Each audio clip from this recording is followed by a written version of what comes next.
Hi everybody, welcome back. It's Brad again, 28th of March 2017. I want to talk to you about the quarter turns that I need to do for the fitness model competition coming up in 6 weeks from now. I want to talk about the judges' expectations, and I want to talk about the cost of registering for the next 3 competitions that I have coming up. So super excited, stick around, we're going to go into the details very shortly.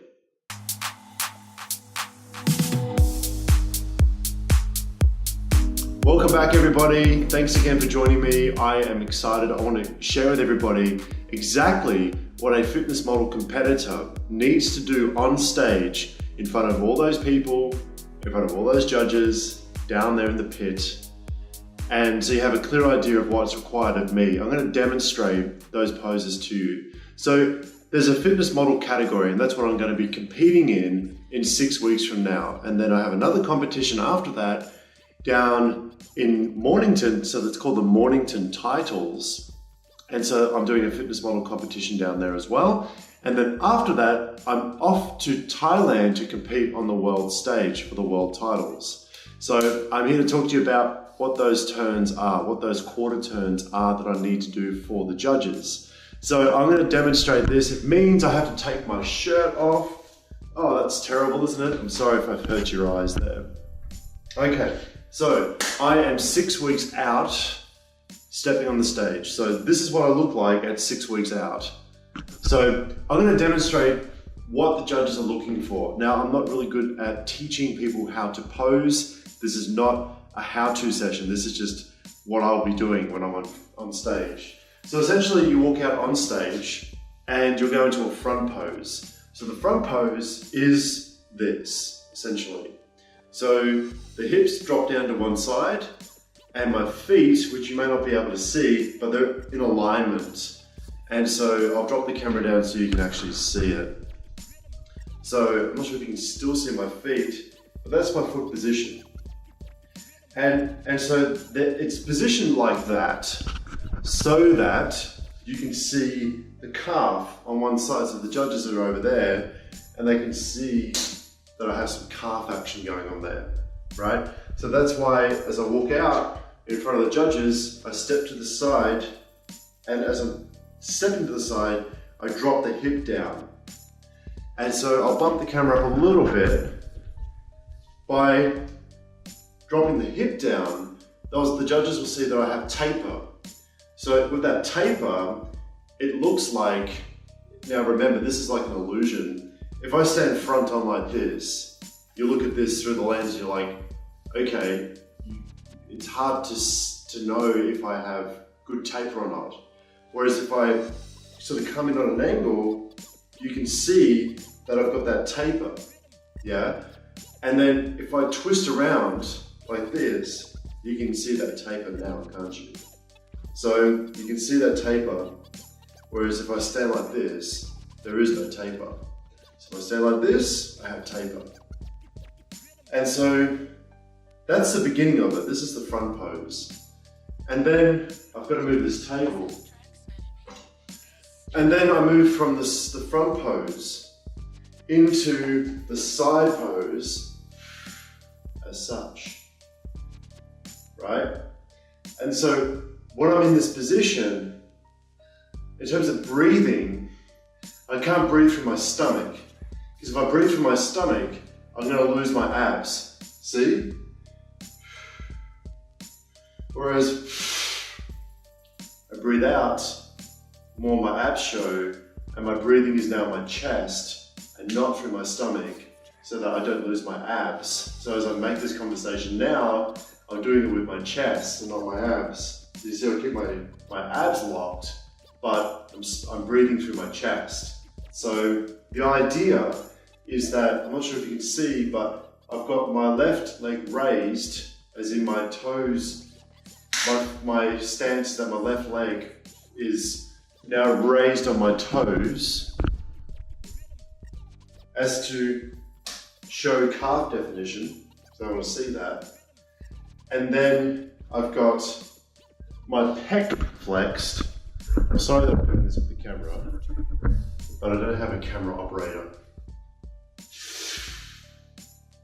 So then this pec is flexed and I'm essentially belly button's in the front position, as in facing that direction, and I'm twisting the upper part of my body around. The judges are down there. You guys are the judges, like this. Right? And so you hold this position for maybe a minute or 2 minutes or so, and then the judges will say, quarter turn to the right. And so this is what I'm not good at. We have to open up the back to demonstrate a back pose. So essentially you're flaring out the lats as much as possible. And then they'll say quarter turn to the right, and then it's back into another side pose, as such. And again, you hold it. You breathe through the chest. And then you go back to the front pose, just like that. So there's 4 poses: front, side, back, the other side, and back to the front. And then the judges will say, strike an ab pose. So you strike an ab pose. And so I'll drop the camera down so you can see that. So essentially, you step forward with 1 foot as part of the initiation into it, and then you strike the pose. As such. That's it. And then you smile, and then you pretend that you're having a good time doing this, even though you're like, come on, get on with the judging, come on, get the scorecards happening. So that's pretty much it, right? So there's the 4 quarter turns, and then there's the ab pose. And then when you're getting into physique level, so you have fitness model, then you have physique, and then you have bodybuilding. When you're getting into physique, there's additional poses that you need to do. So and I can't do them, right? Because I haven't practiced them, nor have I been taught. So, and I'm not going to be competing in physique this year, so it doesn't matter.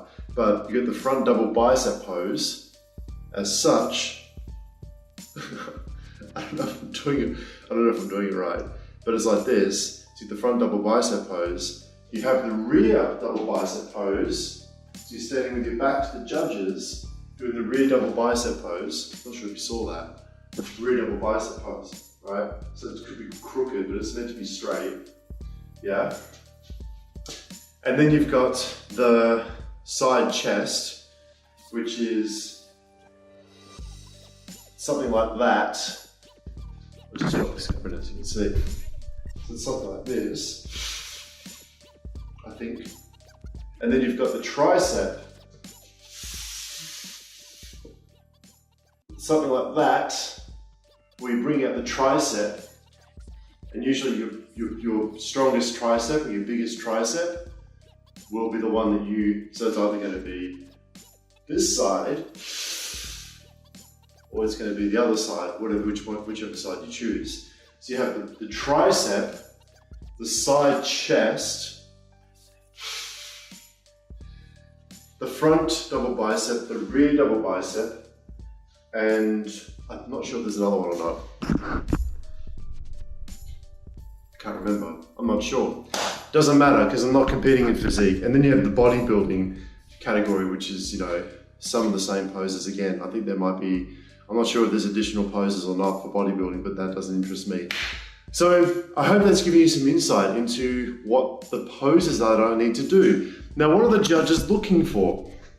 This is the second piece. The judges for fitness model category, they're looking for somebody. Now, I'm going to flash up on your screen what those rules are, what the judges are looking for, because it can get a little confusing if you're not competing or if you don't know the industry.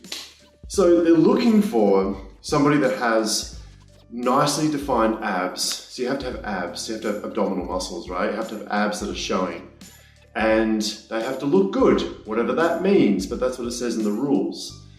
And it also says that you need to have sex appeal, right? Because it's really, you're on stage as a fitness model, and it's like you're being judged on whether you have really the look for a fitness magazine, to be on the front cover of a magazine. And so sex appeal is very individual to the judge, it's very subjective. And so judges may perceive you as having sex appeal, whereas other judges may perceive you as not having it, right? So that plays into the equation as well. And of course, there are other aspects you get judged on, such as your stage presence, your confidence on the stage, how well you conduct yourself. There are guys that they have great bodies, and some of them, a couple of guys actually were, in much better conditioning than me, but they may not have had that stage presence. They may not have had that confidence on stage. And so when the judges marked me and they sent feedback to me, they said that, my conditioning was really good, my really good ab development, my stage presence was good, my confidence was good. They were happy with all these things, and I'll show that up on your screen if I haven't already. So they were happy with all those things. I just needed to work on my back pose. So they weren't happy the fact that my back was like this, when it should have been like that, should have been opened out more. And that was where I went wrong. So that's something I need to work on. But, having stage presence and being comfortable in front of an audience, I think because I do a lot of filming with cameras, I'm very comfortable with the camera. I'm very comfortable speaking unscripted without any issues. So I think maybe that's helped me a lot in my stage presence and my confidence on stage. So that plays in my favor, but they're marking those things. If you're smiling, if you're connecting with if you're connecting with the audience, if you're involving the audience in some kind of banter or interaction or whatever, then you get marked on that stuff. And so that's how it works. That's what the judge is looking for. And if you're egotistical, like if you come across as being too hard with your ego and not having a lot of humility, then you get marked down on that. Judges will also mark you down if they see that you have qualities of somebody who's been taking steroids. Because I'm competing in a federation that is natural, so it's under what they call ICN.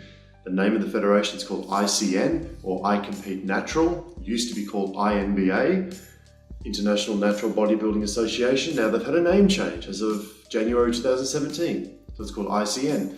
So, when I won first place, you'll see the trophies. When I won first place in 2 separate divisions, I had to get drug tested. So that I walked off stage and I was immediately escorted to a lady who works for the World Anti-Doping Authority. And so I was drug tested on the spot to make sure that I wasn't taking drugs. And of course I wasn't, and I haven't, and I'm completely clean, and I'm very proud of that. That everything you see on my physique is just a matter of years of hard work. So, so they've got that. And so if any athlete demonstrates like any characteristic of taking drugs, then they get marked down. In fact, they even lose a place. So if it looks like they should come first, then they'll get marked down to second place or third place. They can lose multiple places if they're showing characteristics of an athlete that has been taking steroids. So you saw the rules on your screen. That's what judges are looking for. There's about 9 I think there's an uneven number of judges down there, and they score like from 1 to 10, or 1 to, like, it's from highest to lowest, right? And yeah, that's what they're looking for. Now, let's talk about the cost of entering these competitions, because it's a lot of money. And as you know, I've got a competition 6 weeks from now on the 7th of May, 2017. So I formally registered for that event about 2 or 3 weeks ago. I went through that process online. You'll see me go through it now. I went through that process of selecting, the competition, the location, the divisions that I'm entering into. So I've of course selected, men's fitness and men's fitness open, right? And novice categories and so forth. And it costs like $310 or $385 or something like that just to enter the competition. And then that's one competition. And then after that, I've got a competition down in Mornington. And so that competition there's the Melbourne Muscle and Model Show. That's the next competition coming up on the 7th of May. Then the Mornington Titles is another $300 and something, right? $410, I think. And then the other competition after that is in Thailand, the World Titles. And that's like $600, So it's costing me like $1,200 just to enter into these competitions. So it's a lot of money, and people ask, well, Brad, are you sponsored? I'm not sponsored. I do this because, I've mentioned why I do this in other videos. I love doing it. I want to challenge myself. I want to differentiate myself from everybody else who's just a personal trainer. And I want to prove to everybody that what I teach works. And so this is largely a branding thing for me, and it's a personal challenge thing for me. And so it's not about how much it's costing. Yes, it's a lot of money, but the return on investment is much more than what I'm spending by entering these competitions. So my first competition that I did, remember, on the 5th of March, that was my first ever fitness model competition. That cost me $4,200 total over 4 months of getting ready for that. So I kept all my receipts and everything, and that cost me about $4,200. Photography, coaches, like physio, DEXA scans, all that kind of stuff cost money. And my supplements, everything added up. So a lot of money. But it was totally worth it, and I would spend that money again for sure. So I hope this has been helpful and informative. If you have any questions, reach out to me. I'll throw the details up on your screen. I'm easy to reach, I'm down to earth, and I hope you like this video. Stay tuned, because I'm going to give you more information about my competition preparation very, very shortly. Thanks again for watching.